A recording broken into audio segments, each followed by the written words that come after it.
Bonjour à nouveau, chers amis internautes. Nous démarrons la une des journaux par le quotidien L'Informateur qui propose ce matin en manchette débat sur l'existence légale ou non de certains partis politiques après désaccord. Le ministère de l'Intérieur, de la Sécurité publique pour situer l'opinion au regard du débat qui s'intensifie et des arguments de part et d'autre qu'il devient impérieux que le ministère de l'Intérieur rende publique la liste actualisée des partis encore légaux en République du Bénin. L'article à retrouver à la page 3, toujours la une du quotidien. L'Informateur de ce matin, santé sexuelle et reproductive. Cotonou abrite une campagne nationale en gestation. Politique nationale, l'Union démocratique pour un Bénin nouveau UDBN réaffirme son existence et flèche le bloc républicain. Des précisions sur l'article à la page 6 de la parution ce matin de l'Informateur, qui nous informe que dans le cadre des préparatifs de son entrée en politique, Distel Amoussou sera reçu ce jour par le chef de file de l'opposition, Paul Hunkwe. L'oreille droite de la une de ce matin de l'Informateur vous invite à découvrir dans les colonnes de sa parution le journal École produit par les étudiants en formation de journalisme à l'École supérieure d'administration, d'économie, de journalisme et des métiers de l'audiovisuel ESAE. Le quotidien national d'information titre en manchette ce matin, Gogo Tinkpon, le circuit qui vaut 1000 détours. Des détails sur le titre aux pages 8 et 9. Toujours la une du quotidien national d'information, première session criminelle de 2022 au tribunal de première instance de Cotonou, de lourdes peines, des renvois mais aussi des relax. Le point de cette première session criminelle est effectué à la page 2 de la parution ce matin de La Nation, qui a également pour titre ce matin à la une, production du riz au Bénin, un défi de rendement malgré les performances.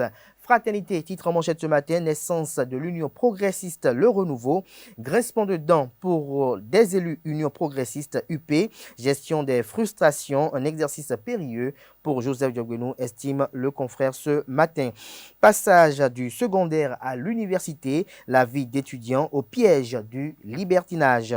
Nous passons à présent à Le Matinal, accusation de trahison et polémique autour du projet de fusion. Les masques tombent au sein de l'opposition. Paul Hunkwe face à un dilemme. Retrouvez l'article sur ce titre aux pages 3 et 11. Lutte contre la cybercriminalité, vague d'arrestations et de mandats de dépôt, nous informe Le Matinal. Retrouvez l'article qui cadre avec ce titre à la page 13 de sa parution de ce matin. 8e circonscription électorale, Mariama Baba Moussa rend compte à ses mandants. Des détails sur le titre à la page 2 de la parution ce matin de Le Matinal qui informe que l'ONG Alcré relance le recrutement d'un consultant. Nous passons à présent au journal Le Béninois libéré, grosse fortune pour les amoureux du cheval blanc. Abel Biotchane constate la montée en puissance du bloc républicain dans la Liborie. Des détails sur l'article à la page 8 de la parution ce matin du journal qui propose également comme titre ce matin à la une, pour son attachement à la révélation du sport béninois, le ministre Oswald Omeki reçoit une récompense. Précédemment, directeur général de Dongako SA, Alexis Mabiala n'est plus lié à l'entreprise, nous apprend ce matin le journal de Le Béninois libéré. Matin libre, toujours dans son analyse politique, publie ce matin en manchette. Malgré la réforme du système partisan, c'est Talon, l'homme fort qui décide. À quand réellement des partis politiques forts, s'interroge le confrère en illustrant une photo du président Patrice Talon, une image qui a été prise lors de l'investiture de 2021. Toujours là, une journal Matin libre de ce matin, supposée convocation de Luc Setondia-Tropo à la brigade économique et financière. Que comprendre de l'affaire? L'article qui vous édifie est à lire à la page 2. Site radioélectrique au Bénin, lire un important avis de l'ARCEP à la page 9 de la parution ce matin du journal Matin Libre. Nous passons à présent au quotidien Nord-Sud quotidien, engagement à l'Union progressiste Le Renouveau. Roland Zossou invite les affidés d'Abimbola à suivre leur leader du journalisme. Listel Amoussou entre en politique, nous apprend également le quotidien Nord-Sud quotidien. La boussole à la une ce matin, Union progressiste Le Renouveau. Roland Zossou invite les soutiens d'Abimbola à rejoindre UPR. Le grand jury titre ce matin à la une, création du parti UP Le Renouveau, Brice Fagbemi réaffirme sa fierté d'être béninois et félicite le duo Djogbenou-Hungbeji. Dabarou à la une ce matin. Législative prochaine à Malanville, Idrissou Bako reçoit l'engagement des responsables Force Corée pour un Bénin émergent FCBE. Du coin info, titre ce matin en manchette, animation de la vie politique à Parakou. Où est passé Soulé Alagbé, s'interroge le confrère ce matin. Sur les levants quant à lui, création du nouveau parti UP Le Renouveau.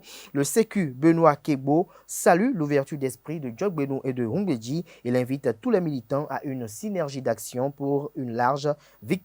Toujours la une du quotidien. Le soleil levant de ce matin après le divorce entre l'UDBN et le Bloc républicain. Le ministère de l'Intérieur confirme l'existence du parti de Claudine Afiavi-Prudencio.